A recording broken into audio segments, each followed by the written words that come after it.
Hey guys, in the past several days there have been a lot of speculations about what Andrew Yang's next step would be.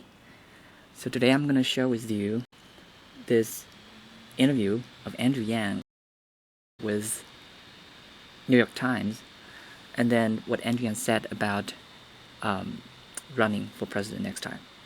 Okay, let's start from this article on politics with Lisa Lair. The Andrew Yang exit interview. He thinks New York City should offer a universal basic income, and he hasn't ruled out running for mayor. We're down to single digits. 8 Democratic presidential candidates remain after 3 dropped out this week. Senator Michael Bennet of Colorado, former Governor Deval Patrick of Massachusetts, and Andrew Yang, who went from a relatively unknown entrepreneur to the leader of the Yang Gang. We were curious about that experience. We caught up our Yang chronicler extraordinaire, Matt Stevens. Matt chatted with Andrew Yang this afternoon about his exit from the race, his signature proposal to provide everyone $1,000 a month, and his plans for the future. Their conversations have been edited and condensed. Once you finished typing up loose ends as a presidential candidate, what's the first fun thing you did? Mr. Yang said, "What's interesting, Matt, is that when you talk about the typing up of the presidential campaign, it's actually very much a multi-day affair. I'm in Nevada right now to thank the team and also show up at an event that we already sold tickets to. It's a difficult affair now, but you still want to come out and thank donors and staff and volunteers. It's not that you go back and then you give a speech and then you can go and get on with your life or something. My phone started blowing up with text messages and calls. I received a phone call from each of the other candidates. And so there was a lot of time and having those conversations and responding to people. The thing I'm looking forward to most is getting home to my kids because I miss them terribly. There are people who put months and months into making you successful, and then you have to pull the rug out from under the campaign in a snap second. How were those conversations?" Well, most of the folks I've spoken to have been very proud of everything we've done. They do have a sense of perspective that if you had something like 20 people, that 27 of them are going to end up falling short. We outperformed expectations at just about every stage. So people were upset, but many people also felt a sense of accomplishment, and I think in some senses a sense of a return to normalcy. Because like you just said, people are working hard and they are also not making time for their loved ones or personal time or for their friends' birthdays and on and on. I'm continuing to look forward to that return to normalcy. You mentioned that you talked to a bunch of candidates. Anything you'd be willing to share? It was really touching. I got phone calls, text messages from people whom I've become friends with over the last number of months, including Corey, Kamala, Beto, and people that have reached out on a personal level. They're not trying to get anything out of it. It's just sort of sharing your human experience. But I also received calls from Joe, Elizabeth, Bernie, and folks that I've admired for years and got to know the last number of weeks. Have you heard at all from your former mayor, Michael Bloomberg? He was one of the people that called me after Tuesday night. I know you said you will not rule out a run for mayor. Are you getting feelers? Certainly, people have been reaching out with various questions about the future, which is invigorating. We're looking at different ways forward. Do you think New York City could do a small-scale universal basic income? Well, I think New York City should do a large-scale universal basic income. To me, that seems obvious. You said you would endorse any candidate who endorsed UBI. Do you plan to weigh in at some point? I want to support the Democratic nominee. I don't have any plans to endorse right now. What are the moments you're going to remember from these 2 years of campaigning?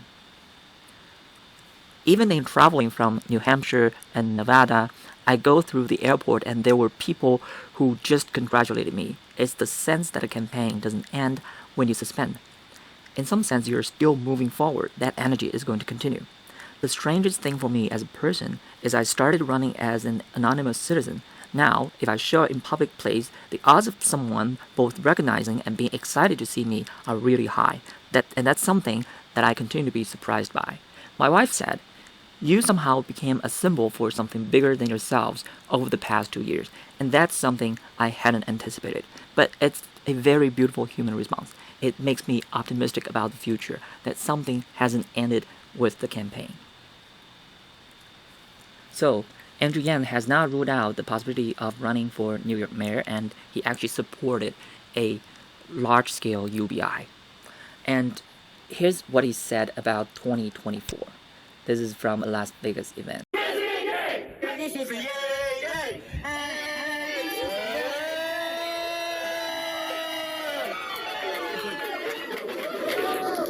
2024.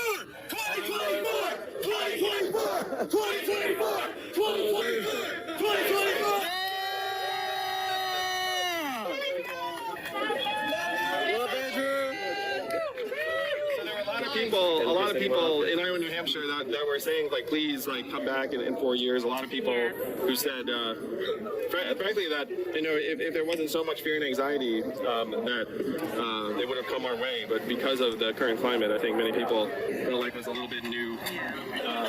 But you know, one of the things that happens in politics is that as people feel like they are familiar with you, you become more of this known quantity, that people become more inclined to trust, you know, in you and your leadership. So I think we're going to go in next time as one of the lead contenders right off the bat. Every one of you, so thank you from the bottom of my heart. Yes. You know, Thank you.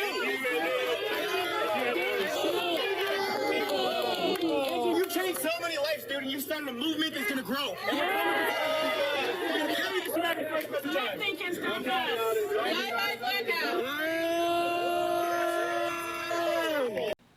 Yes, Andrew Yang said this is just a beginning.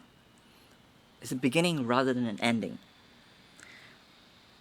And do you know when the media can't get enough Andrew Yang? It's when he dropped out.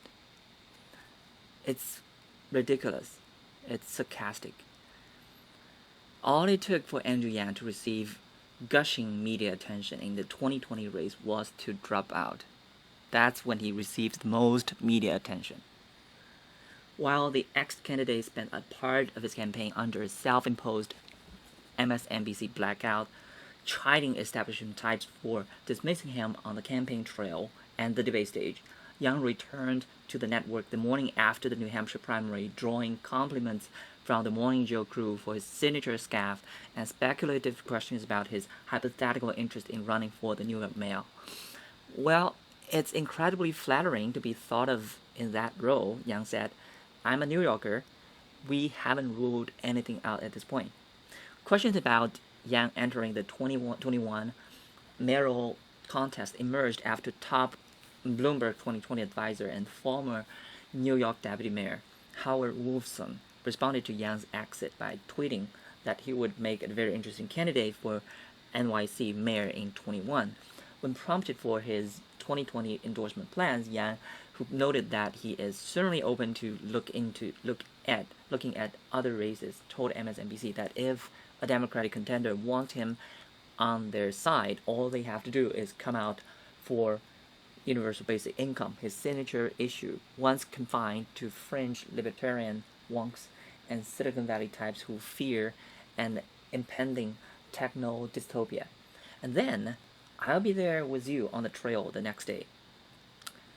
A little-known tech entrepreneur, Yang, pioneered a plan to give every American $1,000 a month, a novelty proposal shared by none of his competitors, by which resonated with a subset of very passionate, very online supporters. Thus, the Yang Gang was born. So, even when Yang exited the race, he's still thinking about the people that he wanted to help out. He still wants to give people $1,000 a month that they deserve, that are due to them. He just wanted to help people out. It's very simple. He's the least ego-driven person in the race. He doesn't care who is going to be the president, as long as that person can implement his plan for the people. That's what is so touching about Andrew Yang. Okay, so touching to me. All right, so despite lacking political experience, celebrity, and overly deep pockets, Yang, who, other than the still remaining Tulsi Gabbard, was the last non-white candidate in the race, warned that automation and offshoring would hinder the economic futures of American workers, and yet still managed to keep his demeanor upbeat. Thanks to an appearance on Joe Rogan's podcast, a nearly 2 hour long interview in early 2019 that first spurred his virality, and an entirely subgene of memes, Yang's online support soared, prompting the New York Times to label him the internet favorite candidate. So it's great that Andrew Yang has got so passionate supporters online. It's not enough. Even his Joe Rogan show only had 5 million views, and that includes people from outside the United States. So Yang Gang has to keep this up. We have to keep sharing his best videos, not just the Joe Rogan show, because it's 2 hours long and it's very hard for people to commit such a long time. But if we could share the 10 minutes, 15 minutes, 20 minutes videos, or even 5 minutes of the best videos, then that would engage a lot more people, and maybe some of them would want to check out one of his long form interviews, and that's how they really get to know Andrew Yang and his message. That's so important. And this time it didn't work out because so many people still don't know him. Some people still haven't heard one of his long form interviews. Okay, so Andrew Yang is here to beat Donald Trump, and he just wanted to share his humanity first worldview. Okay, so he's thinking about launching a new political organization focused on bolstering candidates who share his humanity first worldview, according to a post-mortem campaign report by BuzzFeed News. Yang also vlogged a Wednesday appearance on CNN, during which the anchor Poppy Hollow applauded him for changing the party and changing the race, and inquired about his interest in serving as the vice presidential candidate. I would certainly be honored to serve as someone's running mate, Yang told CNN Newsroom. I'm happy to do my part. I'm also happy to do my part to campaign for the nominee and beat Donald Trump in the fall. So he's still thinking about, doing whatever he can to beat Donald Trump. I'll go for it, he said, of his plans to help rid America of President Trump. What are we doing here otherwise? What am I going to do? Just watch Trump get reelected? That would be terrible. He then tossed out his interest in serving in a hypothetical Secretary of Technology position, or in one of the existing departments, adding, I'm not a dick. Like, obviously someone offers me something serious and impactful, but we can help do some good work. I'm not going to be like, fuck that. So he is the least ego-driven person in the race. He will do whatever he can to help beat Donald Trump, even if he's not running. And he's definitely going to be running for 2024. And we just wanted to see, is he going to be a VP for another candidate and beat Donald Trump? Or is he going to be the New York Mayor? Or is he going to serve in another capacity to help American people? Yang Gang, let's do it. Let's keep it up. Let's keep up the momentum. Let's keep sharing the awesome videos and the inspirational message from Andrew Yang. Okay, we can do it, and we can definitely do it. Humanity first. Thank you, and please like and subscribe and leave your comments below.